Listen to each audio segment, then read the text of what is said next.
It's 2:47 in the morning on I-80 outside North Platte, Nebraska. He's 9 hours into an 11-hour shift, and the federal government has calculated exactly how tired he's allowed to be.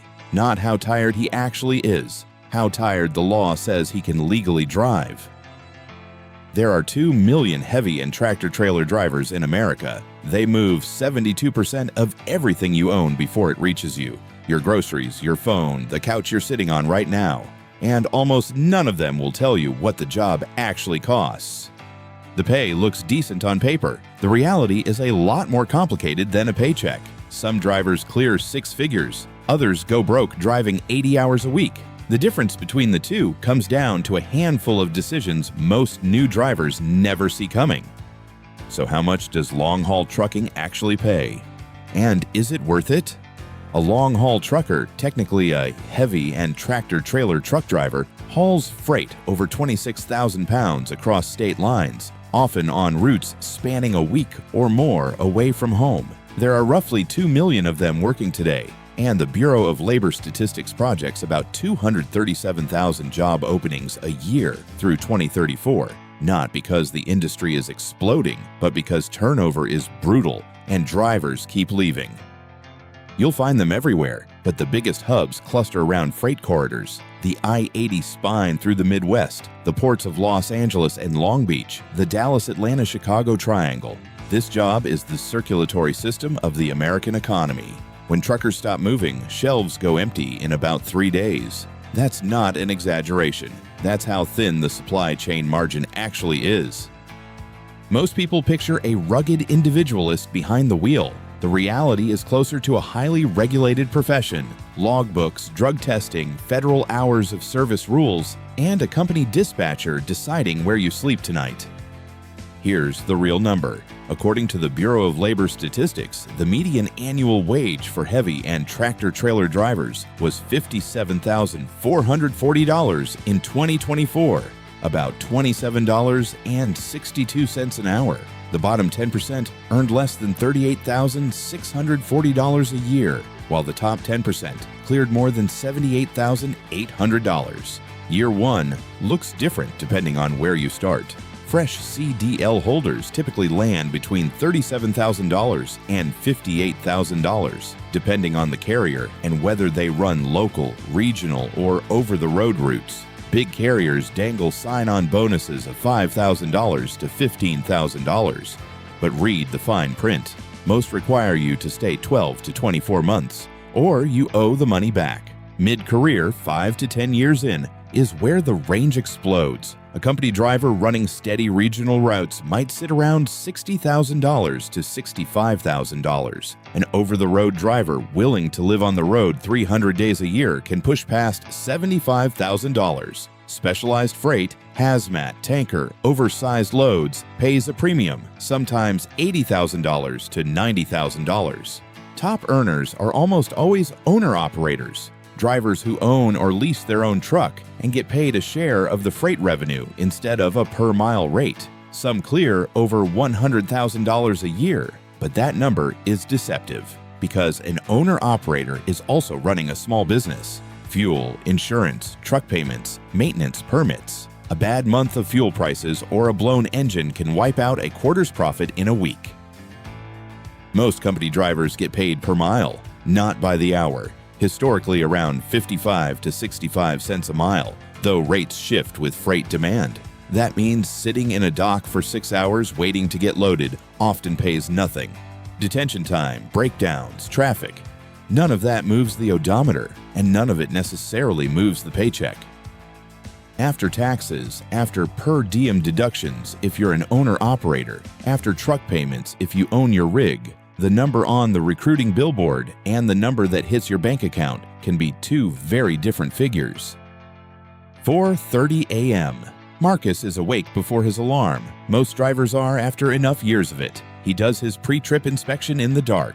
Tires, lights, brakes, fluid levels. Federal law requires it. Skipping it isn't just risky, it's a paper trail if something goes wrong. By 5:15, he's rolling. The first 2 hours are the best of the day. Empty roads, coffee still hot, the radio catching a trucker's dawn ritual, swapping road conditions with strangers on Channel 19. There's a rhythm to it, almost meditative. Then the interstate fills up and the job becomes a constant low-grade calculation, following distance, blind spots, way stations, weather 50 miles ahead that hasn't hit yet. Lunch is whatever fits in the cab. Some drivers keep a cooler and a hot plate. Others live on gas station food, which adds up in ways that show on a body over 20 years. The bathroom is whatever truck stop has parking. Finding parking, in fact, eats more of a driver's mental energy than almost anything else. There are far fewer legal truck parking spots than there are trucks on the road at night, which means the last 90 minutes of a shift are sometimes spent hunting for a legal place to stop, not driving toward the destination. 11 hours behind the wheel, 14 hours on duty, 10 hours off. The math is federally mandated down to the minute. Break that math, even accidentally, and it shows up on an electronic log that can end a career. The paycheck doesn't show what the seat does to a body. Long-haul driving is one of the most sedentary jobs in America, and it comes with elevated rates of obesity, hypertension, and back and neck problems from thousands of hours of vibration and poor posture. Sleep apnea is common enough that many carriers now screen for it. The lifestyle cost is often heavier than the physical one. Over-the-road drivers can be gone 2, 3, sometimes 4 weeks at a stretch. Marriages strain under it. Kids grow up on video calls from a truck stop parking lot. Turnover at major carriers regularly exceeds 90% annually, not because people can't handle the driving, but because they can't handle the absence. There's a ceiling too. The job is hard on a body, and by 50 or 60, many drivers are looking at a transition, local routes, dispatch work, or retirement because the hours and the strain become harder to sustain. Health issues can also end a career overnight. A failed DOT physical, a diagnosis, and the CDL is gone. Getting in is comparatively cheap. CDL training runs anywhere from free, company-sponsored with a service commitment attached, to a few $1,000s at a private school. That's a low barrier compared to most careers paying near $60,000. But what people quit over isn't the training. It's the isolation, the unpredictable schedule, and the slow physical wear that doesn't announce itself until it's already done damage. Most drivers stay for real reasons though. The pay is honest for the education required. The freedom of the open road is genuine for people wired for it. And for some, the solitude is the appeal, not the cost. This job is right for you if you're wired for solitude, disciplined enough to self-manage without a supervisor standing over you, and willing to trade time at home for a steady, honest wage that doesn't require a 4-year degree. This job will destroy you if you need daily connection with family, if your body already carries injuries that sitting for 11 hours will aggravate, or if you go in as an owner-operator without understanding the business side, fuel costs, insurance, maintenance, because that's where drivers go from 6 figures to bankruptcy in a single bad year. So, is it worth it?